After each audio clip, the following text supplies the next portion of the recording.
When the billionaire fired his maid, he thought he was ending a distraction. What he didn't know was that he had just fired the woman who still owned the foundation of his empire. His name was Ethan Vale, a man the world called a genius. Her name was Amelia Calvin, a woman he once called indispensable. And in the end, one of them would lose everything, not because of love, but because they underestimated it. The story begins here, in the echo of chaos. Screens across the world flash a single headline. Solvent under investigation. Patent owner revealed. Inside a glass tower, Ethan stands motionless, his reflection split across 50 floors of steel and shame. On the massive screen before him, an image appears, one he never expected to see again. A woman, calm, composed, eyes unwavering beneath the glare of reporters. "Miss Calvin," a journalist asks, "is it true you once worked as Mr. Vale's maid?" She smiles, just a small, knowing curve of her lips. "Yes," she says softly, "and it seems I did my job far better than anyone realized." That's the moment everything changed. The man who built a billion-dollar empire on control had finally met the one thing he couldn't control: the truth. But stories like this never start with revenge. They start with belief, with trust, and with a woman who thought she was helping someone build a dream, when in fact, she was building a throne she'd never be allowed to sit on. Seattle, 8 years earlier.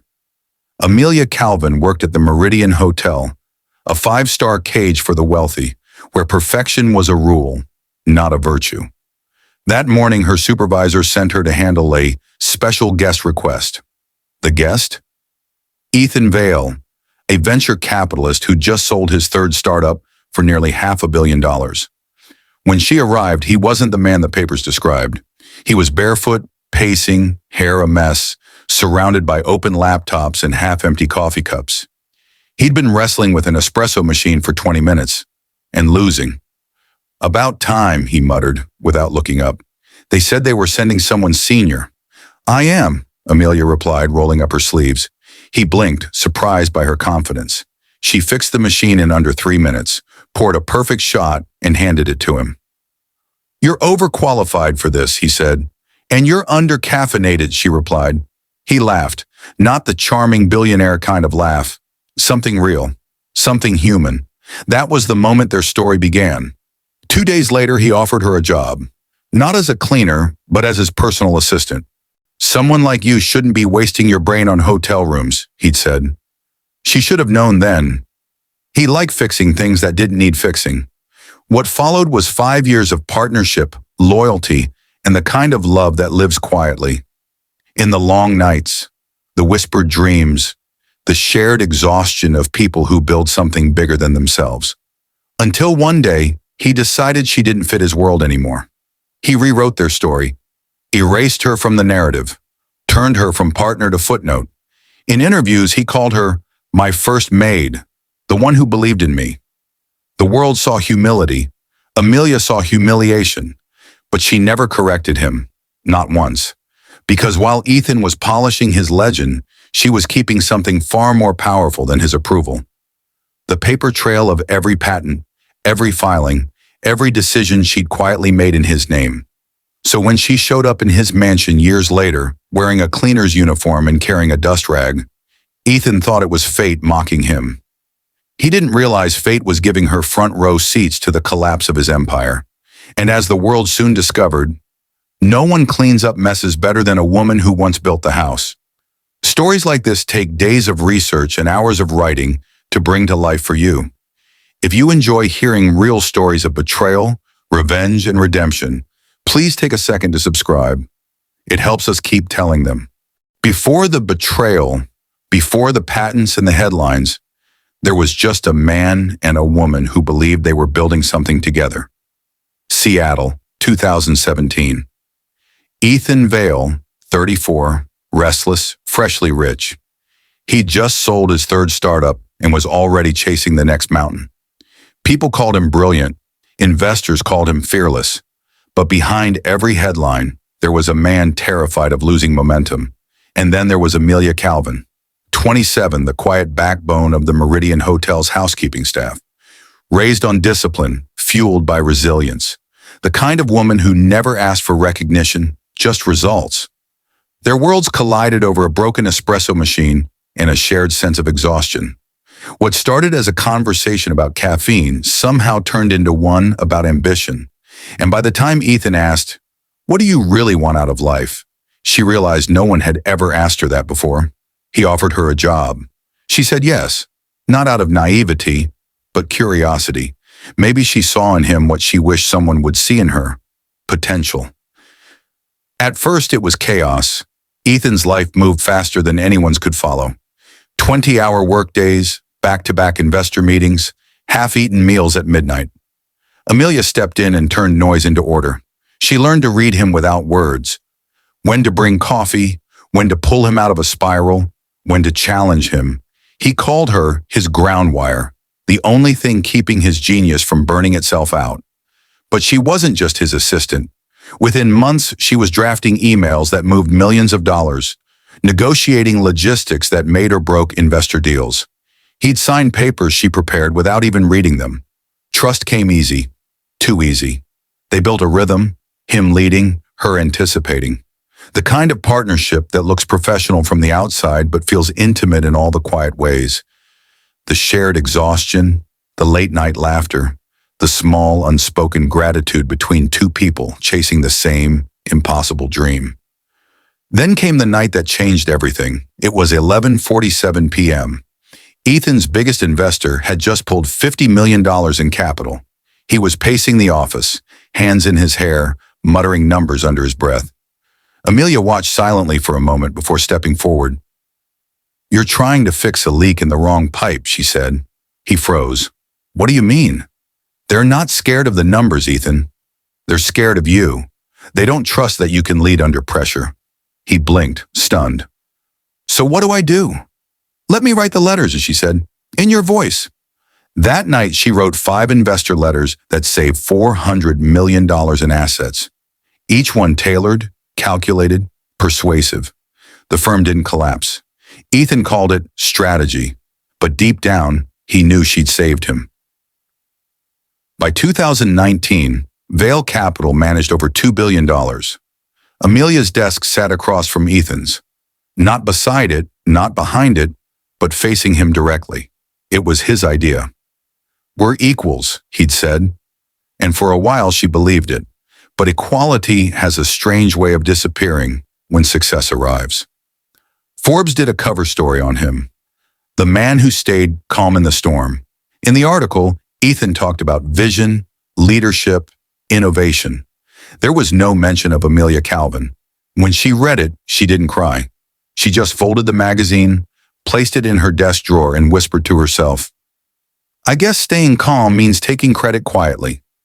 Still, she stayed, because love, or something dangerously close to it, had rooted itself in the cracks of their partnership.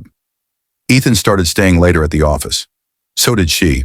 They'd order takeout, sit on the floor surrounded by graphs and files, and talk about things beyond business. The fear of failure, the ache of never feeling enough, the loneliness that success never cured. Their first kiss wasn't romantic. It happened somewhere between exhaustion and gratitude. Two people too tired to pretend they didn't need each other anymore. From then on, they were inseparable, in private anyway. Ethan insisted they keep it secret. "People talk," he said. "It could hurt your career." She laughed. "You mean it could hurt yours?" But she agreed, because she loved him, and love makes logic optional. By 2020, they launched Solvent, a clean energy company Ethan claimed would change the future. In truth, Amelia was the one who built it piece by piece. She created compliance structures, legal filings, and drafted the patent applications herself. When the company secured a $300 million Series B investment, Ethan turned to her and said, "When Solvent goes public, you'll finally get your share." She smiled. That was all the validation she needed. So she stopped asking for raises, stopped applying to MBA programs, stopped being Amelia the ambitious woman, and became Amelia the believer. But slowly, success rewrote him. The late nights became networking galas. The quiet gratitude turned into sharp impatience. And the man who once said we started saying I. She noticed it in little ways. How he'd introduce her as my assistant instead of my partner. How he'd take her ideas, polish them with expensive words and call them his own. Yet every time she thought about leaving, he'd flash that same smile from the hotel years ago. The one that made her believe he still saw her.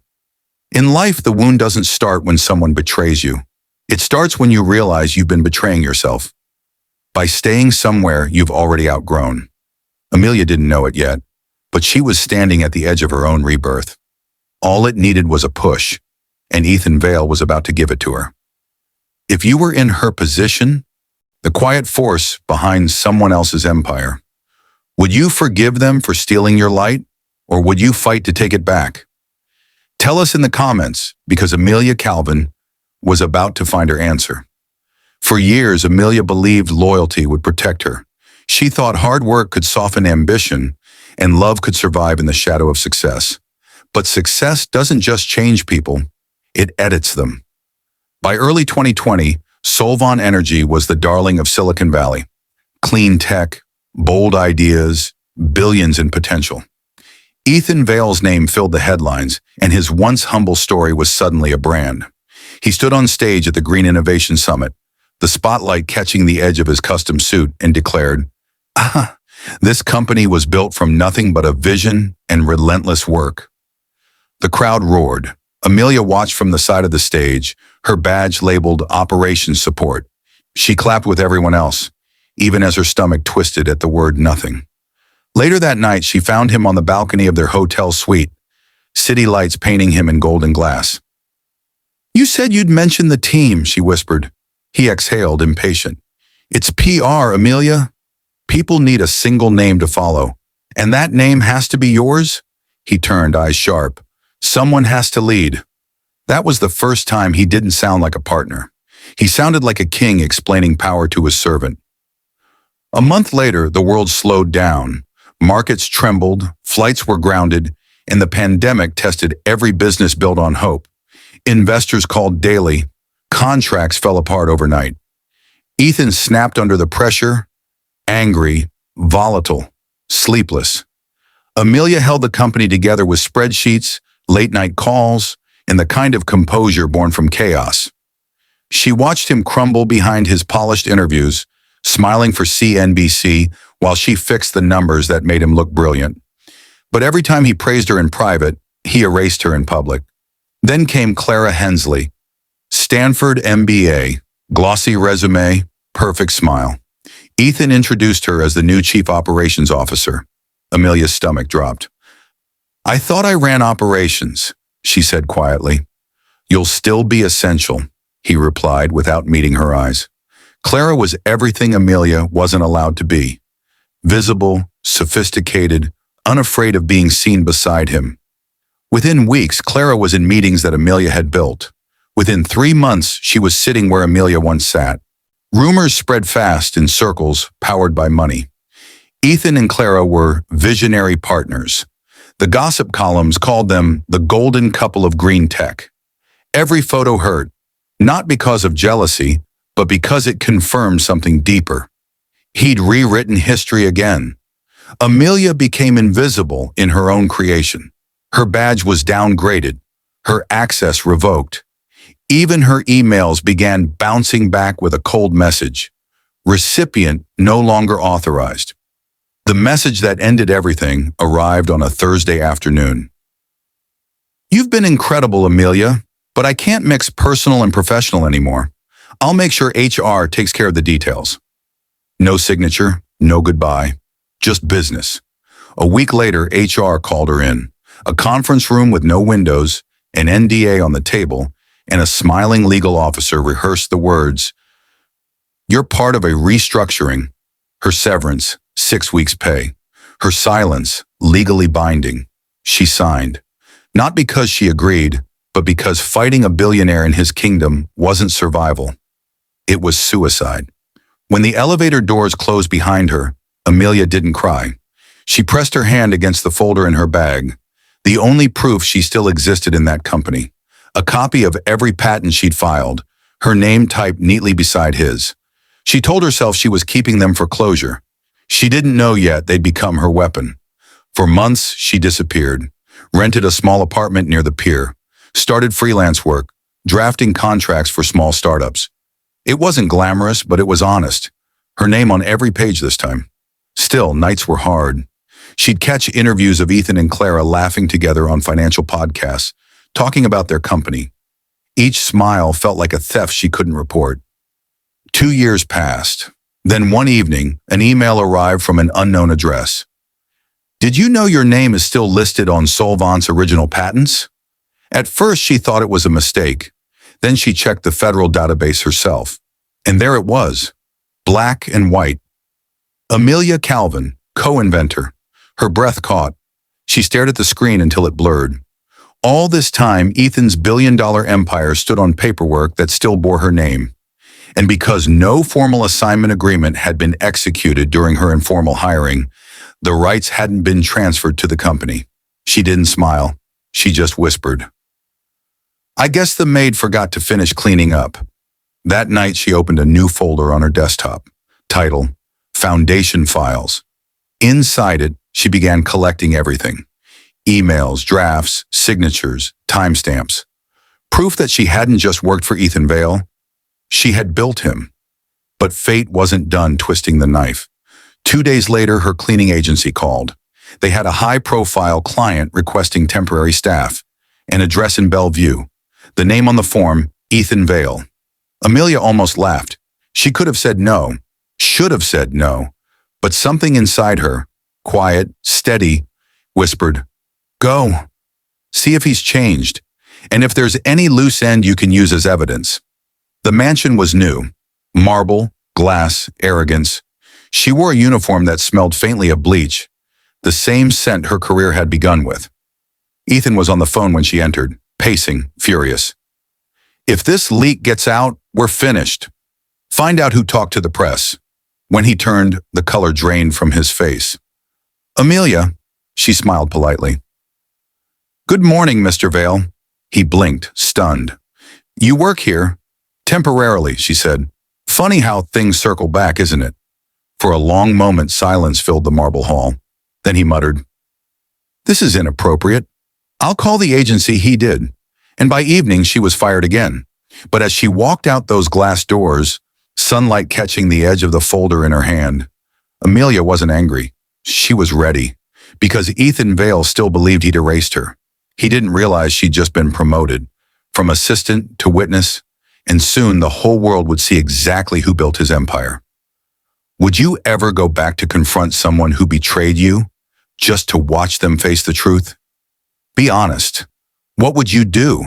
Because for Amelia Calvin, the answer was already written, in ink on every patent he'd ever claimed as his own.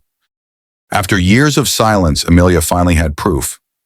Proof that the company Ethan Vale claimed as his legacy was built on filings that still bore her name. But this wasn't revenge. Not yet. It was discovery. And discovery is always quieter than vengeance. The first night after being fired, again, Amelia sat by her window with a glass of cheap wine, scrolling through patent archives. Every document she opened told a story she already knew by heart. Solvent's core algorithm, the predictive energy model, the EcoHub schematic, all submitted by her, logged under her employee ID. And every one of them, still unsigned by Ethan Vale. In legal terms, that made her the registered owner. In moral terms, it made her the ghost of his empire. By morning, she'd printed the entire trail. Pages of evidence, signatures, timestamps, the invisible scaffolding of a billion-dollar lie. It all hinged on one key oversight. As the co-inventor who drafted and filed the applications, her rights were never formally assigned to Solvent. She didn't rage. She organized. That was her power. Composure in chaos. You can't fight a man like Ethan Vale with emotion, she said to her reflection. You fight him with paperwork. For weeks, Amelia worked 2 lives. By day, she cleaned other people's houses. By night, She built the legal case that could shatter one. She contacted no one, told no one. Every email she drafted, every call she planned, she routed through encrypted servers she'd learned to use back when she handled Vail Capital's investor data. Ironically, the skills she used to protect his secrets were now protecting her own. Meanwhile, Ethan's empire was beginning to tremble. The press had caught whispers of regulatory inconsistencies. Investors were nervous, and Clara, the perfect COO, had started missing meetings. Ethan, desperate to regain control, tightened everything. He ordered audits, fired staff, and held endless strategy calls. But control, once cracked, doesn't rebuild. It splinters. And beneath his feet, Amelia was gently pulling the threads. Sometimes justice doesn't come from a courtroom. It comes from patience, the kind that doesn't seek permission to exist. Amelia reached out to one person, Marcus Lee, a corporate attorney she'd helped years ago during Vail Capital's early contracts. He owed her a favor, and when she told him what she had, he didn't ask why. He just said, "Bring everything, and be careful." They met in a quiet cafe near the University District. She handed him a flash drive and said only one thing. "Check the signatures." Marcus spent an hour scrolling in silence. When he finally looked up, his face had changed. "These filings list you as co-inventor, and there's no executed assignment transferring your rights to the company, likely an oversight from your initial informal hiring without a standard employment contract. Legally, Amelia, this makes you the owner of Solvant's core. IP." She took a slow sip of her coffee. "I know. You realize what this means? It means I'm done being erased." In that moment, she could have filed a lawsuit, could have gone public, demanded half his fortune. But Amelia wasn't chasing money. She wanted something deeper, the truth to surface on its own. And so she waited. She knew Ethan. He'd panic eventually, and panic makes powerful men reckless. Weeks passed. One morning, while vacuuming a downtown penthouse, Amelia caught a live interview playing on the client's TV. Ethan Vail, smiling through exhaustion, was answering a reporter's question about Solvent's origins. "Every line of innovation," he said, "came from the brilliance of my team, especially my COO, Clara. She's the reason we're leading the market. Not a single mention of the woman who once saved him." The camera zoomed closer, and for the first time Amelia noticed something. The way his hands trembled. He was losing control even as he pretended otherwise. She turned off the vacuum, smiled to herself, and whispered, "You're running out of borrowed time." That night, Marcus called again. "There's chatter. One of Solvant's investors is questioning ownership. If they push it, it could go public." She leaned back, calm. "Then we let it. Every empire falls from within." Ethan's collapse began with an anonymous email, sent from an address no one could trace. Attached were copies of the patent filings, highlighted in yellow, showing Amelia Calvin, registered author. The message was simple. Ask who really built your investment. No threats, no signature, just truth. Over the next week, Solvent's board held emergency meetings. Reporters sniffed around.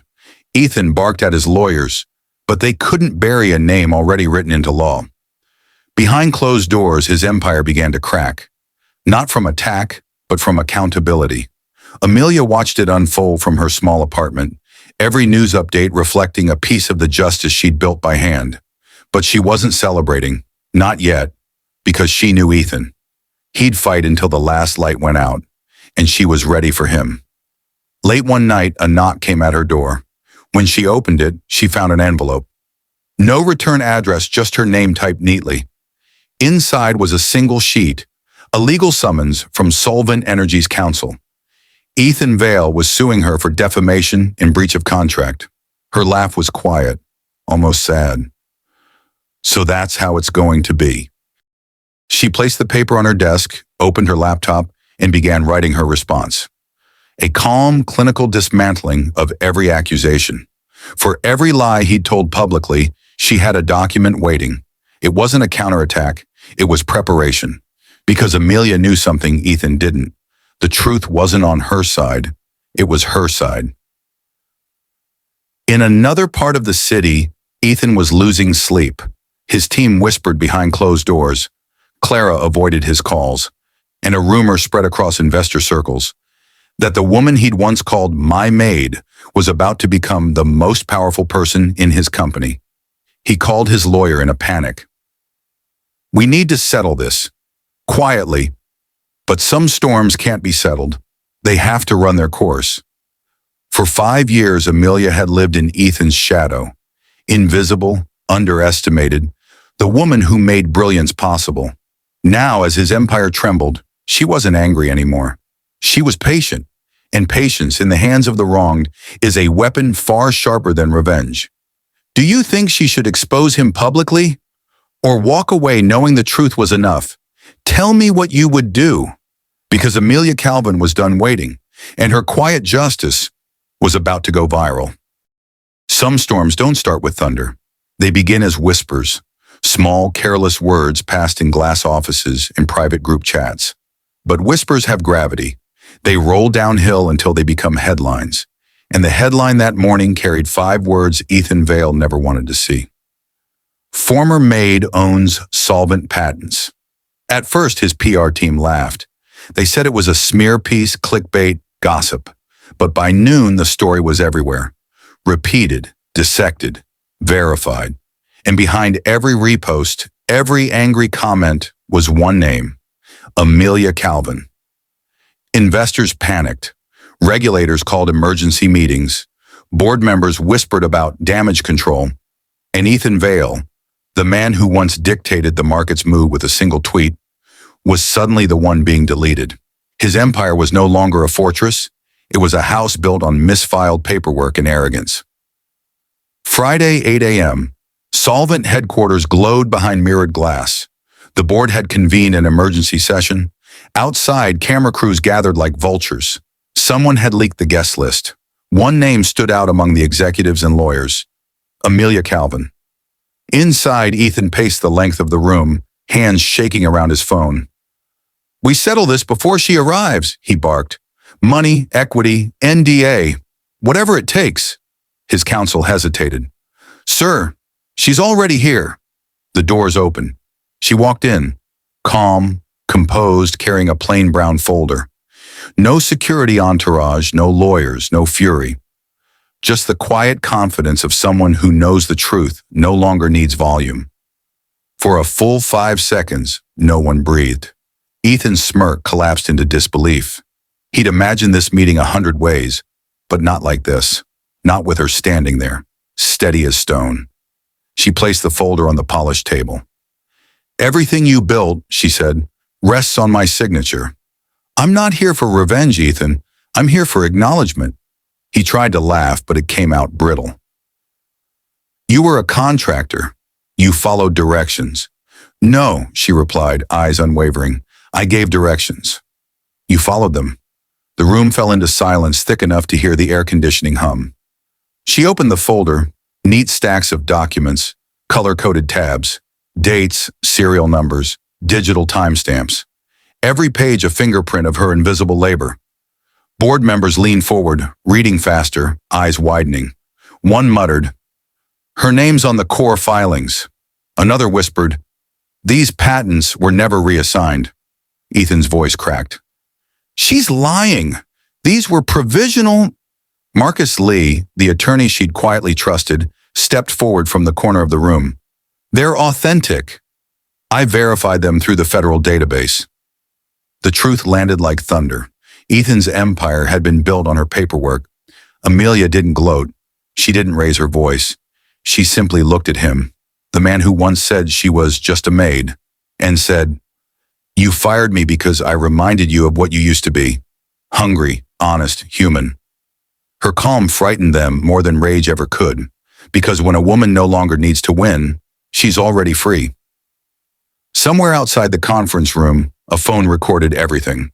By lunchtime, the footage was online, a shaky clip of Amelia sliding the documents across the table, her voice steady as she said, "I don't want your money. I don't want your empire.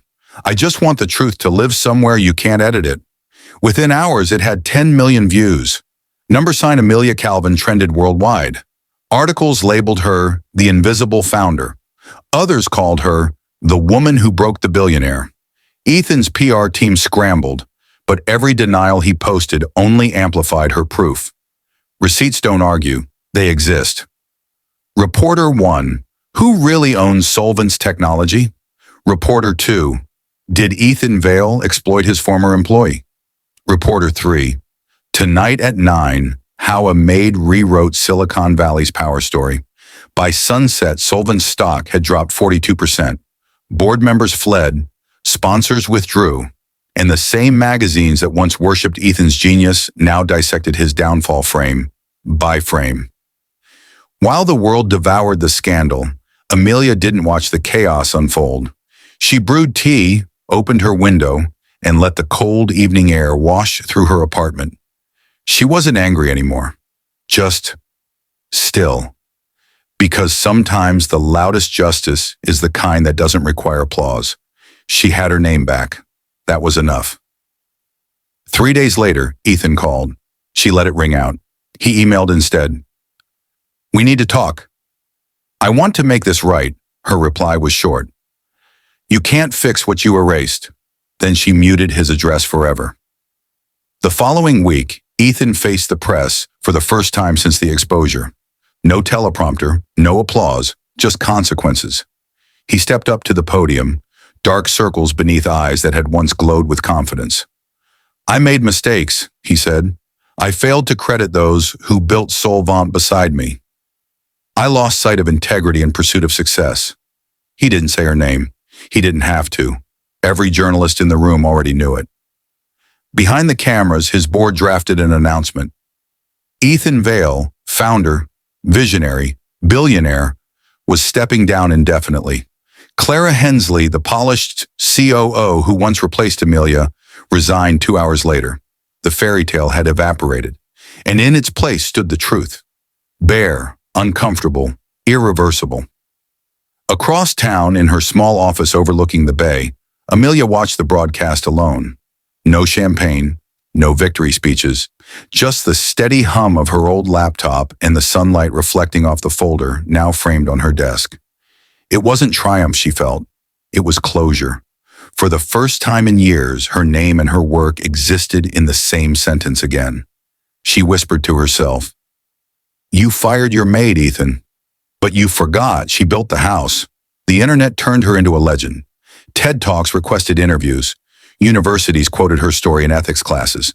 Investors wrote op-eds about recognizing invisible labor. But Amelia kept her distance. When a journalist asked why she'd never sued for billions, she smiled gently and said, Because justice isn't about taking everything back, it's about knowing I don't need to anymore. Meanwhile, Ethan faced his own reckoning. Once worshipped for brilliance, now dissected for blindness. He retreated from interviews, sold his mansion, and disappeared from the world he once owned. And for the first time, he had to live with silence. The same silence he'd forced on the woman who built him. Weeks later, a single letter arrived at Amelia's door. No return address, just a line of neat handwriting. I finally understand what I destroyed. Thank you for teaching me what power really is. No signature, but she recognized the penmanship instantly. She folded the note once, slid it into the back of her frame folder, and whispered, Lesson received. If you could say one sentence to the person who once took credit for your work, what would it be? Tell me in the comments. Because for Amelia Calvin, one sentence was enough to bring down an empire built on her silence. But endings are never just destruction, they're transformation.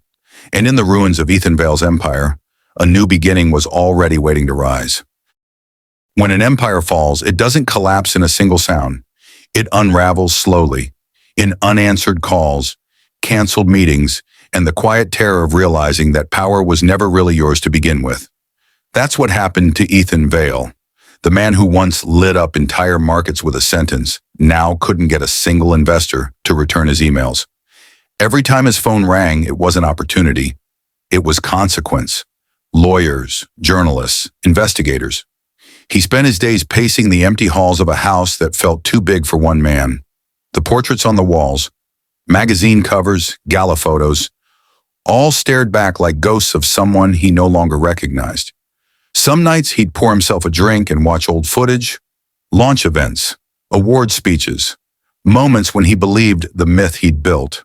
And always, somewhere in the background, you could see her, Amelia, typing notes, organizing papers, never looking directly at the camera. He had erased her name, but he couldn't erase the truth. She was there in every frame.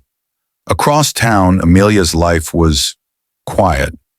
Her consultancy had taken off, not explosively, not like Ethan's empire once did, but steadily, with the kind of honest growth that doesn't need headlines. Startups sought her advice, young founders quoted her story, and investors respected her for something Ethan never gave her: transparency. Her office overlooked Elliott Bay, small, sunlit, and filled with the scent of jasmine tea. On the wall hung two things: a photo of the Meridian Hotel and the framed folder that once ended a billion-dollar dynasty. Her assistant, a 20-something intern named Leah, peeked in one afternoon. "You've got another podcast request," she said, rolling her eyes. "They all want the same story." Amelia smiled. "Then tell them the story's already been told. The rest is just living." Success didn't make her vengeful. If anything, it made her tender. With herself, with others, even with her past. Because what no one tells you about revenge is that it doesn't heal you. Truth does, and Amelia finally had hers. Meanwhile, Ethan's fall reached its last chapter. Regulatory fines, shareholder lawsuits, the slow, surgical dismantling of everything he'd once controlled. Over the following months, as he grappled with isolation and self-reflection, but even through the noise, one rumor spread quietly: that Ethan Vale had been seen volunteering at a community business incubator in a low-income part of Seattle. Some thought it was PR damage control, but those who actually saw him said he never spoke about Solvent, never mentioned his past. He just listened to the same kind of hungry, terrified founders he once used to be. Maybe guilt had found him, or maybe humility had finally moved in where arrogance used to live. 6 months later, Amelia was invited to speak at the Women in Innovation Conference. The hall was full, hundreds of faces, some there for her story, some for the quiet strength in her name. She stepped onto the stage, notes in hand, but when she began to speak, she didn't talk about betrayal or revenge. "This isn't a story about what was taken from me," she said. "It's about what I learned when I stopped asking for permission to exist." You'll meet people who'll see your loyalty as weakness, who'll call your silence gratitude. But one day, you'll realize they needed you to stay small because your brilliance scared them. The room erupted in applause, but Amelia didn't smile for the crowd. She smiled for herself, for the woman who once scrubbed hotel floors, who once believed she had to earn her place in someone else's empire. Now she was building her own. After the speech, as she stepped off stage, a familiar voice called out from the crowd. "Amelia," she turned. Ethan stood near the exit, older, humbled, eyes carrying the weight of something she recognized: regret. He didn't approach. He just nodded once, as if asking for permission to exist in the same air. She gave a small nod back. It wasn't forgiveness. It was acknowledgement. The kind that says, "I see what you've learned, and that's enough." Then she walked away. Sometimes redemption doesn't come in grand gestures. It comes quietly, in changed behavior, in a man learning to stand without stepping on anyone else's back. Ethan spent the next year rebuilding differently. He launched a small fund, not for profit, but for purpose, backing female founders, first-generation entrepreneurs, and anyone who'd ever been told, "You're not ready." He never mentioned Amelia publicly again, but every investment deck ended with a single line at the bottom of the page: "Inspired by the unseen." As for Amelia, she never sought headlines again. But one morning, as she walked to her office, a street artist stopped her. He'd painted a mural, a woman standing before a crumbling skyscraper, dust cloth in one hand, blueprint in the other. At the bottom were 6 words. She cleaned his floors. Then his legacy. Amelia stood there for a long time, not in pride, but in peace. Do you believe in second chances? Not the kind you give others, the kind you give yourself after surviving something that tried to convince you you were small? Because that's what this part of the story is really about. Not destruction, not vengeance, but rebirth. For Ethan, the downfall was a reckoning. For Amelia, it was liberation. And somewhere between the ashes of his empire and the quiet rhythm of her new life, both of them found something they'd lost: their humanity. She no longer needed to prove she mattered. He no longer believed he was untouchable, and the balance that had once been broken finally settled quietly into place. Some stories end with the villain punished and the hero triumphant. But life isn't a fairy tale. It's a lesson. And sometimes the lesson is that dignity outlasts everything. Because when Amelia Calvin walked out of that building for the last time, she didn't just leave behind the man who fired her. She left behind the version of herself who ever needed his permission to shine. Do you think redemption is earned or given? Tell us in the comments, because what happens next will challenge what you believe about both. Every empire leaves behind dust. The difference is what you build from it. For some, the rubble becomes regret. For others, it becomes the foundation for something new. For Amelia Calvin, it became freedom. A year after the solvent scandal, Seattle was still whispering her name. Not as gossip, not as scandal, but as legend. She'd turned her consultancy into something bigger. The Veil Initiative, named ironically after the man who once erased her. But this time, the name didn't glorify him. It redefined him. The Veil Initiative became a nonprofit accelerator for women and underrepresented founders in tech. It provided mentorship, microgrants, and most importantly, ownership. Every contract carried a clause Amelia insisted on. You will always retain your name on your creation. She said it like a prayer, a promise to every woman who'd ever been made invisible. The launch event was small but packed. Journalists, entrepreneurs, a few quiet faces from the old world. Amelia took the stage in a cream suit, elegant, unshakable. No anger, no revenge, just peace. We're here to build differently, she said, because real success doesn't come from outsmarting people. It comes from outgrowing who you were when you didn't know better. The crowd rose to its feet, and somewhere in the back, a man stood watching quietly, unnoticed by most. Ethan Vale. He'd changed. Gone was the polished arrogance, the perfect suits, the sharp edges. What remained was something quieter.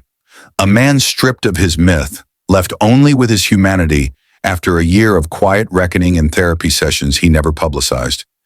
He waited until the end of the event, when the crowd thinned and Amelia was alone packing up her notes. For a moment, he hesitated, as if unsure he had the right to speak her name. You turned my mistake into something beautiful, he said finally. Amelia looked up, studied him. Not the man she once loved, but the one she once believed in. No, Ethan, she said softly. I just made sure the mistake didn't end with me. He nodded, not defensive, not broken, just humbled.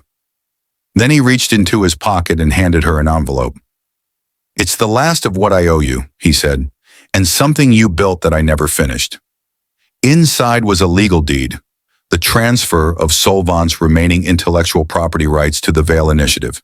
He'd given up what little remained of his empire. I wanted to keep at least one promise, he said. She looked at the papers, then at him. It's not forgiveness, she said. I know, he replied. It's correction. For the first time, Amelia believed him. They didn't part as enemies. They didn't part as lovers either. They parted as two people who had finally outgrown the war between them. Ethan turned away, walking into the rain. He didn't look back. He didn't have to, because some goodbyes don't need to be spoken aloud. They just need to be understood. Months later, the Veil Initiative opened its first official workspace, a renovated building downtown. The address? The same block where Ethan's first office once stood. The irony wasn't lost on anyone. Where arrogance once towered, now stood opportunity. Inside, walls were covered in framed quotes from women who'd walked through the program. On the largest wall, written in gold letters, were 6 words. You can't erase what built you. Amelia touched those words every morning as she walked in, a small ritual of gratitude and defiance wrapped into one. And yet, even as she moved forward, she never denied where she came from. She still cleaned her own desk, still brewed her own coffee, still said good morning to every janitor, intern, and intern assistant. Because for her, power was never about hierarchy, it was about dignity. One evening, as the office lights dimmed, Amelia stood by the window, watching the city lights shimmer across the water. Her reflection looked different now. Older, yes, but lighter. She remembered the girl scrubbing hotel floors, the woman who ghost-wrote investor pitches, the maid who got fired for existing in a world that only saw her utility. They were all still part of her, but now none of them carried shame, only strength. You built something real, she whispered to herself, and no one can take that from you again. Weeks later, a journalist wrote a feature titled The Billionaire and the Maid, a story of power, loss, and reinvention. But Amelia refused interviews. Her assistant Leah asked why. She smiled. Because if I keep telling the story, she said, it'll stay about him. And this part isn't his anymore. Still, one photo from that article went viral. It showed Amelia standing in the new workspace, surrounded by the women she'd mentored. Her eyes weren't fierce or vengeful, just steady, centered. The caption read, "The woman who cleaned a billionaire's floor now cleans the industry's conscience." And for the first time in a long time, the internet got something right. Ethan Vale would never rebuild an empire. But maybe that was the point. Some people are meant to build towers, others are meant to build bridges. And the woman he fired, the one he called his maid, had done both. Because she didn't just rewrite her story, she rewrote the definition of power itself. So here's the question for you watching right now. If you were Amelia, would you have destroyed him completely? Or would you have done what she did? Build something better instead? Tell us in the comments, because sometimes the most powerful revenge is simply living a life that no longer needs one. He fired his maid, but in doing so, he freed the woman who would teach the world that integrity, not wealth, is the true measure of empire. And that is how a story that began with spilled coffee and broken trust ended with freedom, grace, and a legacy built on truth. Amelia Calvin didn't just expose a billionaire. She reminded the world that quiet strength can shake empires, and that sometimes dignity is the loudest form of revenge. So tell me, which moment of her journey hit you hardest? Was it the day she walked away from the man who erased her, or the moment she chose creation over destruction? Share your thoughts below. I read every comment, and I'd love to hear what this story made you feel. Stories like this take days of research and hours of writing and editing to bring to life for you. If you want to hear more tales of power, betrayal, and redemption, please take a second to subscribe and turn on notifications. It helps more than you know, and it's what keeps these stories alive.